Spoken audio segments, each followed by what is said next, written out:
Hi, I'm Denise, host of the Working Moms Redefined podcast. Let's join together as we lessen the hold of mom guilt in our lives, thrive in our careers, and raise great kids. You are doing enough. Let us boost your confidence today on this episode of the Working Moms Redefined podcast.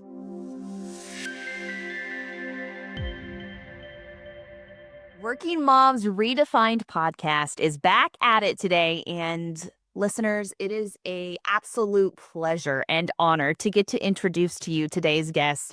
Remember, we are making sure that you as working moms realize your impact. You give that mom guilt feeling so many of us experience less power that allows us to thrive in our careers while realizing that we truly want to show up best for our kids. Best is defined so very differently. And sometimes we hold ourselves to a very high expectation of what is good or what is best. And with that thought in mind, I knew I needed and wanted to have exposure to other sorts of thought processes and thinkings, which is why I joined a mastermind this past year with Natalie Ellis. She has Boss Babe and CEO Mama. And within one of those master classes, I got to experience the teachings from this beautiful woman, if you're on our YouTube channel, Kate Kripke. And Kate is a maternal mental health and parenting coach and specialist. And she sees you. Wait, she sees us. She sees those of us who are high achieving women and really identifies the complexities of motherhood. I know that you are going to truly feel the talent that she has to be able to empower women with a deep knowledge and experience, because Kate has two daughters of her own.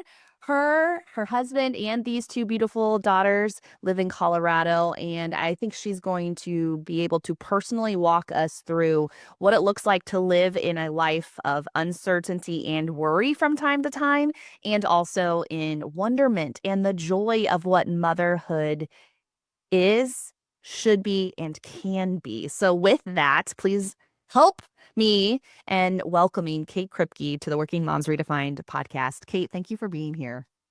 Ah, my gosh, what an intro. Thank you for inviting me. You have a perspective that not everyone has. And I know the feelings and the pressures that I put on myself, and I don't love it. And so that's why I was reaching out for help. And I do believe that it was a God thing that you showed up to teach so many of us about the pressures and that the dynamic of how many of us feel like we have to perform and show up 100% in all of the roles that we hold. And I know it's not possible. And yet I still try to do it because that's the expectation that I put on myself, which then produces mom guilt. I love this from you. Can you, Kate, from all of your years of experience and your knowledge, tell us what mom guilt really is? Yeah. I mean, there's so many things I've already heard you say that I'm like jotting down in my notebooks. I'm like, I want to come back to that. But let me start with this. Guilt, by definition, is the assumption of wrongdoing, right? We feel guilty when we believe that we have done something wrong. We've broken some kind of a rule. Guilt, by the way, like any emotion, I mean, anyone who ever has worked and will continue to work with me will hear me say over and over and over, the emotion is never the problem. The emotions are wise, including guilt. So there's this whole sort of kind of slant out there about, oh, mom guilt is, we see it, we hear it all. Mom guilt is just part of motherhood, nothing we can do about it. Mom guilt is something we should never feel. We have to feel a way to not feel it. I disagree with that, right? It's like any other emotion, and it's here to teach us something. But guilt in of itself suggests that we've broken a rule. The question becomes, whose rule are we breaking? Is this a rule, a should, a quote unquote belief about what motherhood is supposed to be and look like, who we're supposed to be based on all of our upbringing and our hardwiring about our sense of self? Is it a rule that someone else has had for us that it's time to change? Or a way of being in the world that is true and in line with our values? And if it's someone else's rule and we're feeling guilty and it doesn't align, let's change that rule. Let's change that belief. Let's get in there and poke holes in that. If it's ours and we are feeling guilty because we're off alignment with ourselves, then great. Let's feel that guilt because it's there to remind us, we are thinking or acting in a way that's out of our own integrity. What can we do to get back in alignment? You're telling me that I can change a rule? What? I know. What? Right? As rule followers, as good girls. Well, that's the other thing. I mean, all of my clients are high performing, high achieving, success driven women. And that doesn't mean they're all out there with these giant careers where they're making giant impacts in the world. But we can bring this mentality into the tiny things that we're doing in our lives. But those of us who fall into this category, we are wired for performance. We're not wired for presence.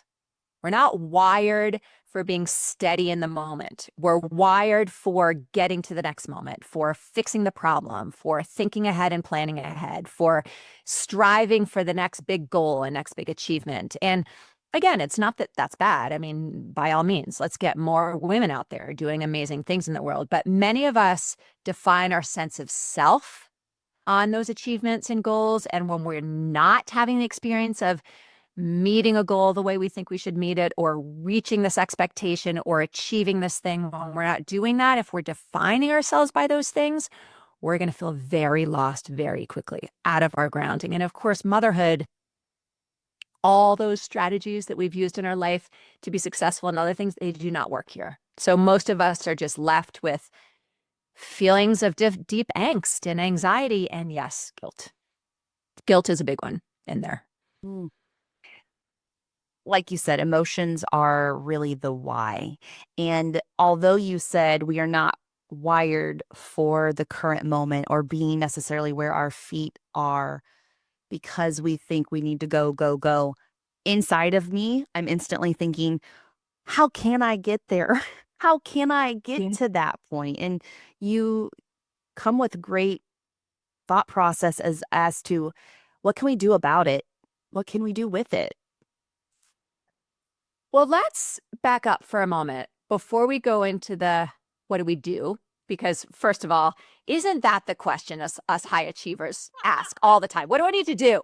And I'm there right there with you. And it's not that the doing is bad or wrong. Of course, we have to take action to make changes. But if we go too quickly into the doing without understanding what's really happening and sort of the, let's call it science behind it, we're actually going to miss where the places where the traction actually takes hold. Okay. Because we can do all these things, but if we're skipping to the doing too fast, that's not going to be sustainable. We're going to like do something different for a month and then we're going to be right back where we were in the first place. So let's just back up for just a moment. And I want to share a couple of concepts that I really base my own work, my own life and my own work. And we were talking about this before we started recording, Denise, but I have 2 teenage daughters. And I will tell you, as someone who is a historically perfectionist, high achiever, tons of anxiety in my life, panic attacks as a child, I would neither still be married. I've now been married for 20 years, nor would I have the relationship with my children and feel the way I feel at age 52 if I hadn't done this work. So I can't stress enough that like anything we talk about in this podcast today and anything I talk with my clients about, I am doing on a moment to moment daily basis in my own life because it works. Does that make sense? So as we talk about this, some of these concepts may seem very foreign and hard to access. And I just want to start by saying, yeah, of course, I get it because they are foreign and they can feel hard to access. Doesn't mean they are hard to access, but they can feel that way. But the basis that I do all of my work on is that the results of our life, what our life looks like and feels like, are a direct reflection of the deeper, more hidden, buried, limiting, fear-based beliefs we have about ourselves. So what do I mean by that? What were we taught to be true about ourselves when we were young? By the way, I had 2 very loving parents. My parents loved me. I grew up with a ton of privilege. I was really lucky to be raised in the community that I was raised in with highly educated parents with lots of financial resources. I don't have any big T trauma in my life, but I will tell you, I learned very quickly at a young age that I needed to feel a certain way, behave in a certain way, and do certain things to receive the kind of love and attention that I needed as a child. And none of that was because my parents didn't love me or because they were somehow being malicious people. It was because they had those beliefs about themselves, that I was raised by these two perfectionists who were, my mom died. Side note, Denise, my mom died about 8 years ago, stress-related illness, by the way, suddenly. And she said to me the last time I saw her, she was driving me to the airport. She came out to visit in Colorado. She was driving her back to the airport. She lived in New York City. And she said, Kate, I have been running for class president every day of my entire life. And she was 71 years old. That's who I was raised by.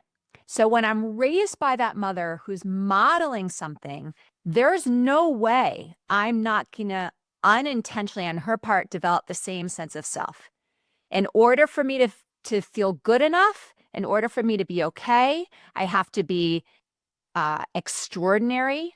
I have to be achieving amazing things. I have to be making the people around me happy. I need to be solving mine and everybody's problems all the time. I need to be monitoring for chaos and micromanaging. Anyway, so what do I mean by deep limiting beliefs that many of us may not realize we have? I am talking about the beliefs that sound like I am not enough, I am not okay, I am not worthy, and less. Those deep limiting beliefs that most of us are somewhat unconscious of until we start asking the right questions, they lead to the kind of thoughts we have on a daily basis. I look at my to-do list. I have 20 things to do. I had my whole afternoon planned. My kid got sick. The thought is disaster is going to strike because I can't get everything done on my to-do list. That comes from that belief of not enoughness, right? That thought leads to an emotion, anxiety, agitation, anger, maybe even resentment because my frickin' husband doesn't have to do any of this. So why is it on me, right? That emotion of anxiety and frustration motivates behavior. So I both take care of my child while I also am preoccupied by all the things on my to-do list. And I'm trying to do two things at once, and I'm neither place, and I'm exhausted by the end of the day.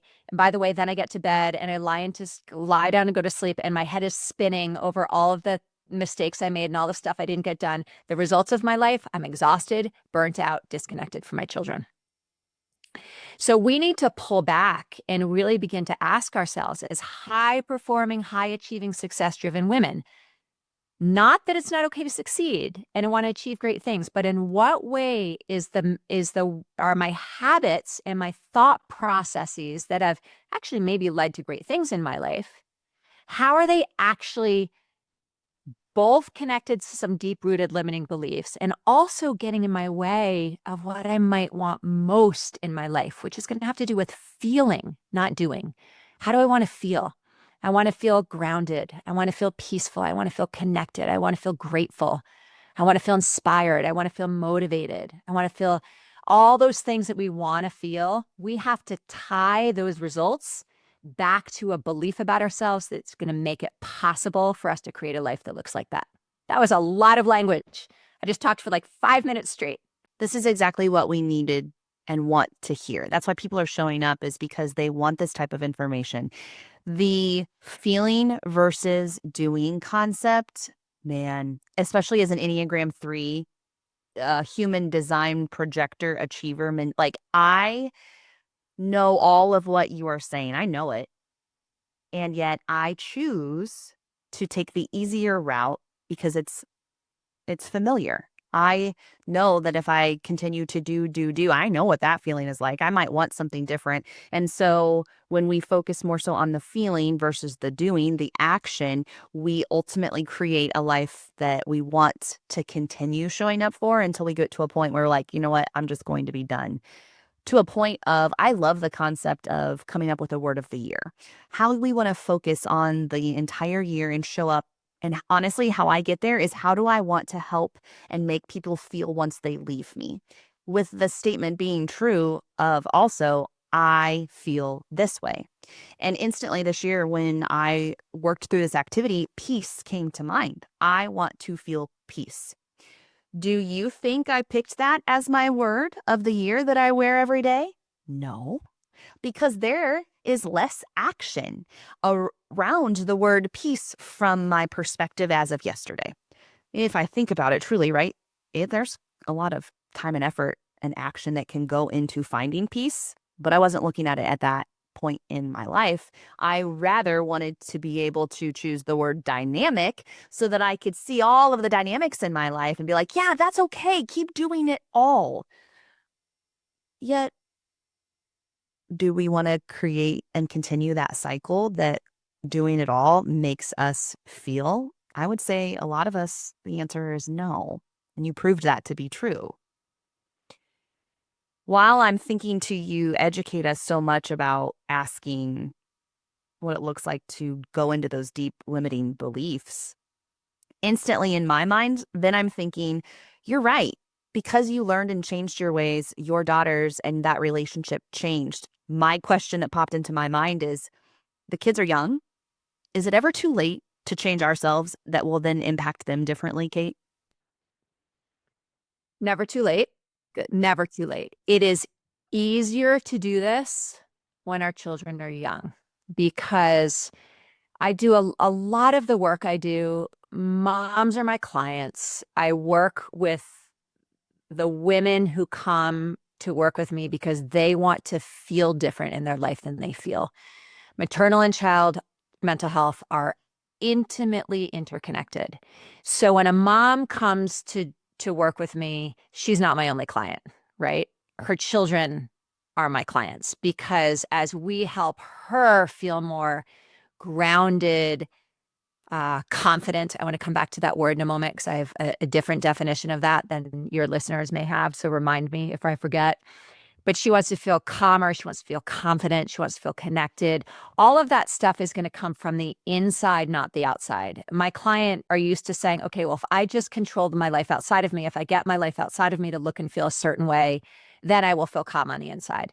But what we want to do is flip that. We want to learn how to be steady and calm on the inside, regardless of what's happening on the outside, so that we're not so dependent on the things that we actually don't have control over.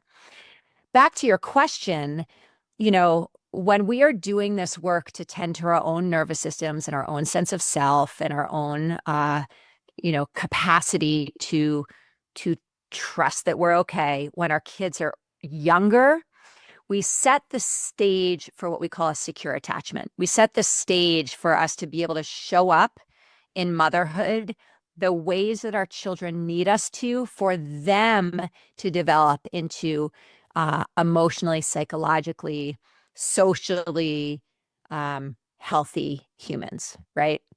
So it's never too late. And please don't wait. That's sort of what I want to say about that. Does that make sense? Yes. And can you go a little bit more into the neuroscience behind that? Yep, totally. So between about age 0 and 3, give or take, right? Well, every child is different. So us high achievers, we tend to think in all or nothing rigid thinking ways, which by the way happens when there's fear. Fear leads to rigid thinking. So many of us who are to sort of this chronic state of stress and where the inside of there is a little bit of a fear. And again, and what am I connecting to that to? I'm connecting it to the fear-based limiting beliefs we have about ourselves. Of course, I'm going to feel slightly anxious all the time if I believe I'm not enough or not okay, right? Between until about age 3, our children share a nervous system with us. They think they are us. They don't know that they're not part of us. And around somewhere from 18 months to 3.5, give or take the child, children begin to learn, their brains develop enough to begin to learn that they are their own little humans. And that's toddlerhood, by the way, right? They move from being a part of us to being their own person. And so they pull away and they come back, and they pull away and they come back. And this can be physically, like the toddler is toddling away and then they get freaked out by the, cat at the other side of the room or dog, and they come running back, right? It's this sort of like, I need you, I don't need you, I love you, I hate you thing that we get in toddlerhood. And by the way, again, in teenager land, right? No. That is really what's causing that is the developed in the brain. The brain is shifting to recognize this piece of like, I am my own human with my own wants, my own desires, my own interests, my own thinking. What we want to do as parents, what our children need most from us, more than 5 books at night, more than the right clothing, more than the right school or activities, even more than the right food we're feeding them, right? What they need most from us is a sense of being seen, heard, and understood. They need a sense of acceptance.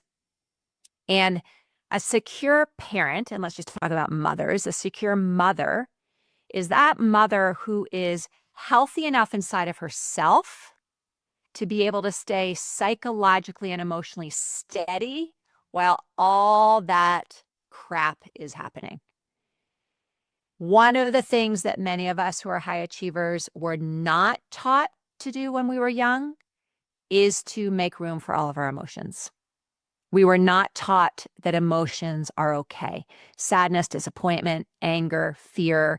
Again, not necessarily because we had a parent saying, I'll give you something to cry about. Some of us may have had that parent, but we may have had a parent who was not able in his or her, take our own mothers for a moment, her own capacity to tolerate her own emotional discomfort, that when we were emotionally uncomfortable, she would feel uncomfortable. And then the only way to take care of herself was to tell us as her child to stop crying, to stop being angry. And that might sound like it's not a big deal, just find new friends, or, just look at the positive, or here's a lollipop, or, whatever the thing is. We were taught that sitting in and feeling uncomfortable emotion meant that there was something wrong with us, that something bad was happening.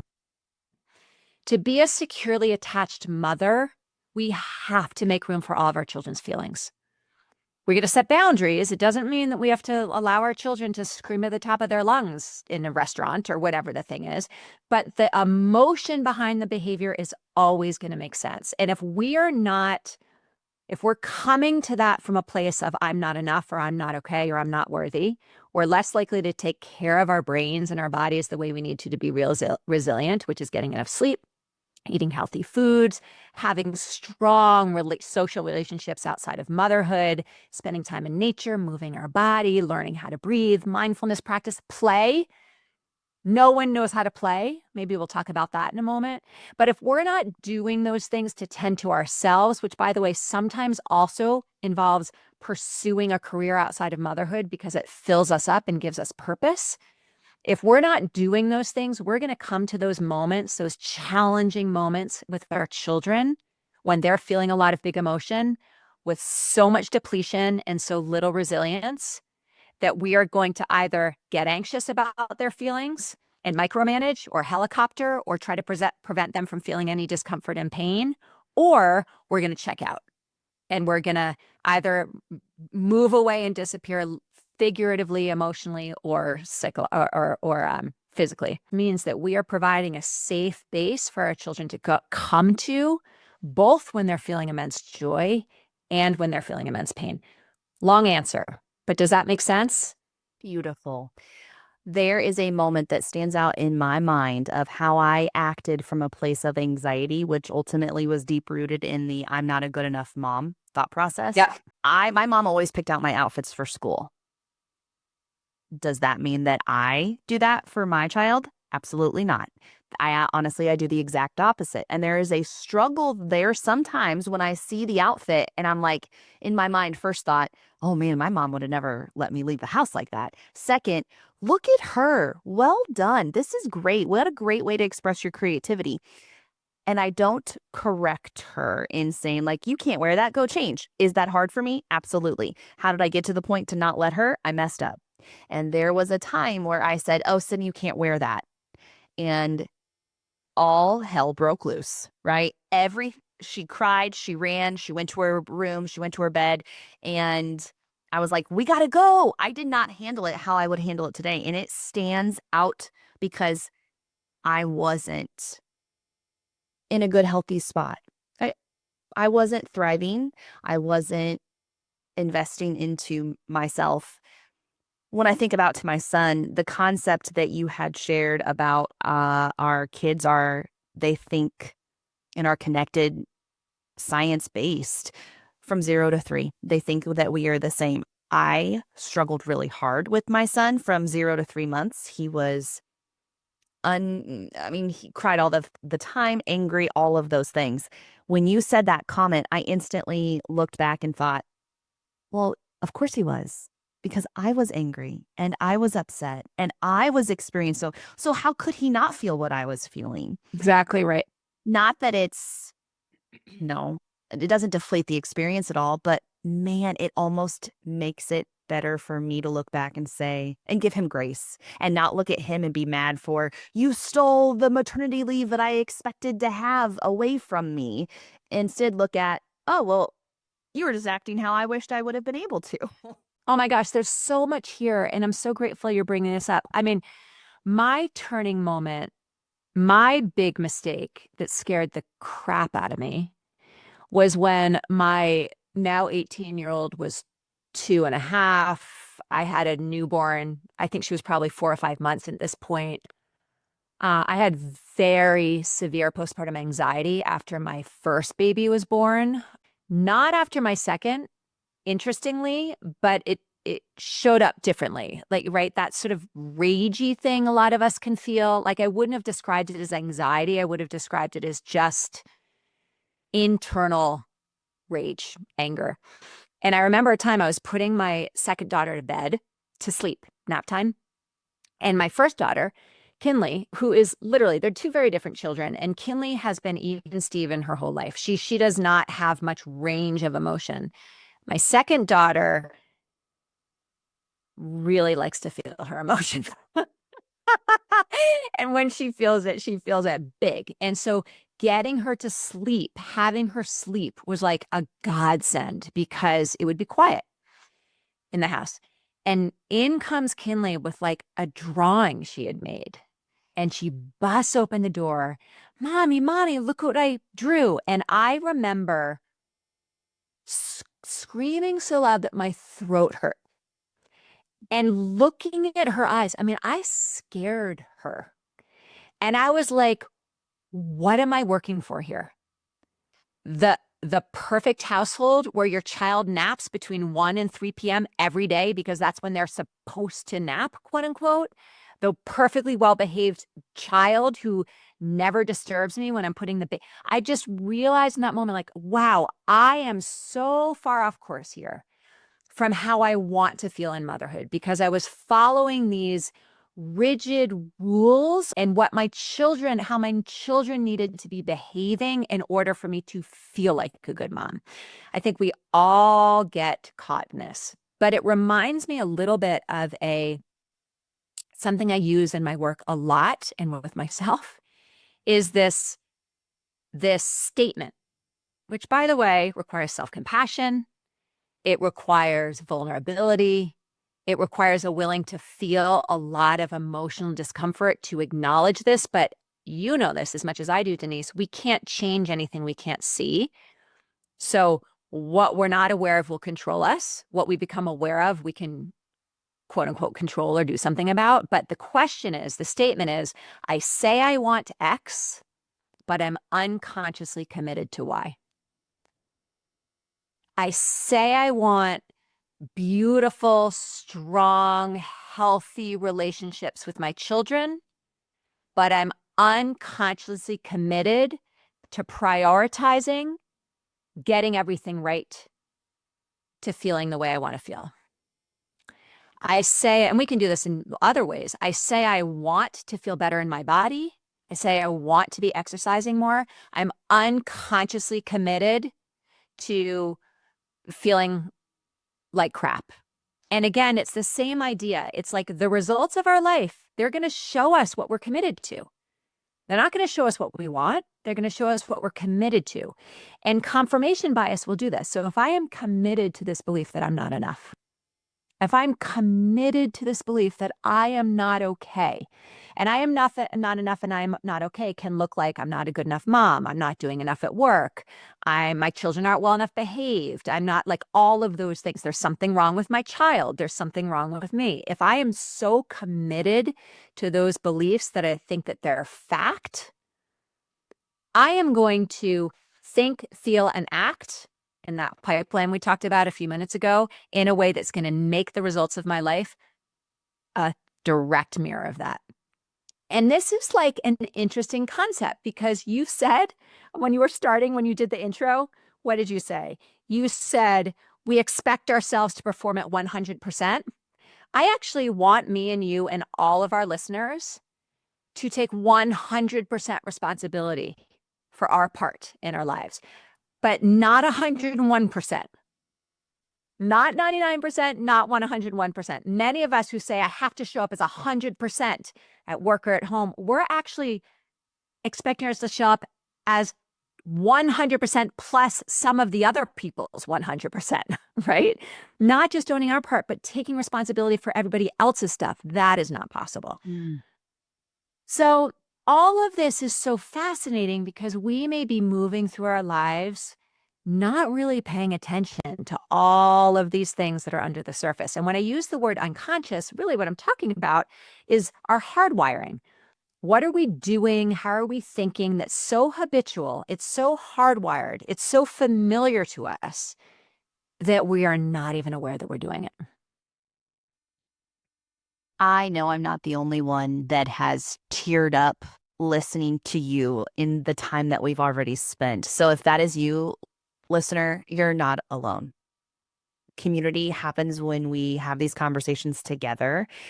And like you said, emotions have more to the story. It's like, for me, I feel seen. I feel as if there is hope. I feel as if it's okay to not continue at the level in which I think I need to. I want to go back to your definition of confidence. What is that? Yeah. Thank you for reminding me. Confidence, the opposite of fear is not safety. It's confidence. Confidence as defined as I am okay. And I want to break this down to literally the baseline of what we're talking about. I am breathing. I am breathing. I am here. I am alive. I am moving forward. I am okay. Confidence means I can feel hard things and still be okay. I can feel angry, disappointed, sad, angry, frustrated. I can make mistakes. I can do things that I regret later. I can feel totally incompetent. I can feel totally lost and uncertain and not know the answer and still be okay. That's confidence. And when we learn to trust that about ourselves, these other things in motherhood as working moms are not so painful. They're not so hard because it doesn't require doing something extraordinary to get through it. It just means steadiness. So one of the things I want to leave your listeners with, Denise, especially those who are working and have full or part-time jobs that either they are find purpose from and don't want to stop, but or maybe have to work, to understand that this idea of secure attachment, this idea of showing up for our children the way our children need to, they don't take doing. It's all about being in those moments with them, even when the moments are really freaking unpleasant because our child is resisting sleep, or we come home from work at the end of the day and we're exhausted, or we're trying to make dinner and we've got all these other things to do, or right, or our child is really, really disappointed because we didn't show up to that school event or soccer game or school pickup that we said we would. That the moments of attachment happen in the moments. And when we're so preoccupied by doing more to be a good mom, we miss the whole point of where the solid foundation in our relationships with our children, where they build trust in us, where they build a sense of safety with us because they believe that we are truly seeing them, hearing them, and understanding them, even in their dysregulation, that is secure attachment. So my definition of confidence is, oh, I can stay in this moment and not think about what I need to do to perform like a good mom. What do I need to do to be a good mom? I can stay present in this moment and still be okay, even when it's so dang unpredictable and uncertain and chaotic. That is what our children need. And when we can learn how to do that, Denise, we can be it all. We can't do it all. Who the frick can do it all? But we can be successful in our careers and successful in motherhood. We can be deeply committed and embracing and empowered at work and present and confident and connected with our children. I would assume that if you, listener, choose to go and learn more about Kate and see her options to work with her, she'll be able to help you answer the question, how? So much more, and deserving of both your time and theirs. Kate, as you think about the biggest answer, to go back to the very beginning of, you've laid the foundation, you're ready to take the next step to work towards achieving a more centralized nervous system and less pressure around showing up, like you said it best, as how we think we should. What's the next right step that, for instance, I could take? Well, I think the next right step requires honest curiosity. Many of us on paper, our life looks amazing. It may even be everything we've ever dreamed of. And I think the first step is to take a deep breath and put our hands on our heart and ask ourselves, how am I feeling? Not what am I doing? Not what am I achieving? Not what are my children doing or achieving? But how am I feeling? And we want to look at those feelings. I mean, literally feeling. I don't mean I'm feeling like I'm not doing enough. No, that's a thought. How am I feeling? I'm feeling tense in my shoulders. I'm feeling my belly is turning. I'm feeling short of breath. What emotions are those? I'm feeling anxious and scared. I'm feeling irritated and ragey. I'm feeling so disappointed. I'm feeling really sad. I'm feeling lost. I'm feeling stuck. In order to do anything different, we have to look at the feelings and see the feelings as whys, not as reflection of, therefore I'm broken, or therefore I've screwed everything up in my life, but there's something off in my thinking or my behavior, my actions, the choices I'm making that I can work with, because truly the only two things we can control in our lives, as much as we would like to believe this is different, are our own thoughts or our own actions. That is it. But when we learn how to bring our agency there, when we learn how to put our effort and energy there, everything else begins to shift. But it starts with that honest, reflective question. Beautiful. There is so much knowledge that you shared in our 45 minutes together, and I can't wait to go back and re-listen. My page of notes is full, and I think, man, there is, as I try not to achieve and go and do, there is so much opportunity to see the reason why and then decide how to move forward, while removing those words of, I need to do more, or I have to do this, or whatever that is for that line of thinking. You have given so many of us a gift today. I know, much like myself, I want more. Kate, how can they get more from you, whether that's online or one-on-one with you? Thank you for asking. Well, a few things. I am going to send you two links for your show notes. Thank you. Okay. One is to a masterclass that I created a framework for this. It's a pathway for people. It's called the Calm Connection System. And it really is designed, I've been doing this work for over 20 years. It's designed on brain science, neurodevelopment, attachment, what we know about our kids' brains. It's designed to help women move from emotional overwhelm, guilt, and burnout to calm and confidence. There's that word again in connection and motherhood. And there's a masterclass that will give people an idea of talk more about these ideas we talk about today and give people an idea about what this program looks like. And so I am going to give that to you so people can learn from me. And if you're interested in booking a call to learn more, there is a link in that masterclass where you can do that. I'm also going to pass on to your community. I created a 21-day, it's like a calm mom reset. It's all based on brain science. And one of the things that gets lost for a lot of us high achievers is this idea of taking care of ourselves. And many of us, it's a little bit like barfy at this point. Put your oxygen mask on first. And everyone's like, yeah, but with what freaking time? Like, I get it, but I'm not doing it. I want your listeners to understand that the way to be able to quote unquote be it all that we talked about, not do it all, but show up and be the version of ourselves we want to be at work and out in the world and also in motherhood, it requires resilience to stress.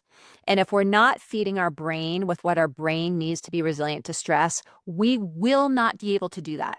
We will lose our patience. We will, be overly anxious about things, we'll catastrophic thinking, we'll ruminate, we'll criticize ourselves. It won't work. So this is a 21-day kind of guided coach in your pocket type of experience where people are going to build something called their non-pharmaceutical prescription for mental health. And I will send you a link. It's just a free resource and people can jump in on that. That's a beautiful place to start if people want a little baby step to get going. I can't wait. That is so very much appreciated.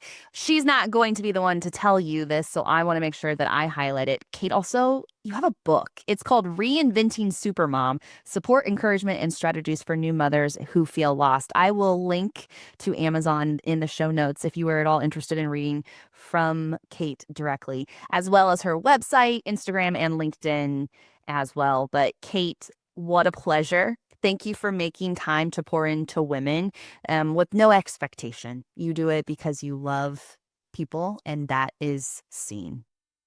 Oh, thank you, Denise. I have really loved being here with you today. Thank you. It's a pleasure. That is today's Working Moms Redefined podcast. And I don't want to say anything more because you're feeling all of the feelings right now.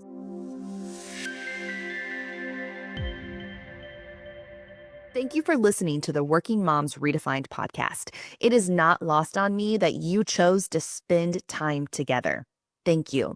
Let's connect outside of this space on socials. We'd love for you to follow us on Instagram, Facebook, LinkedIn, Pinterest. We've got it all to connect with you.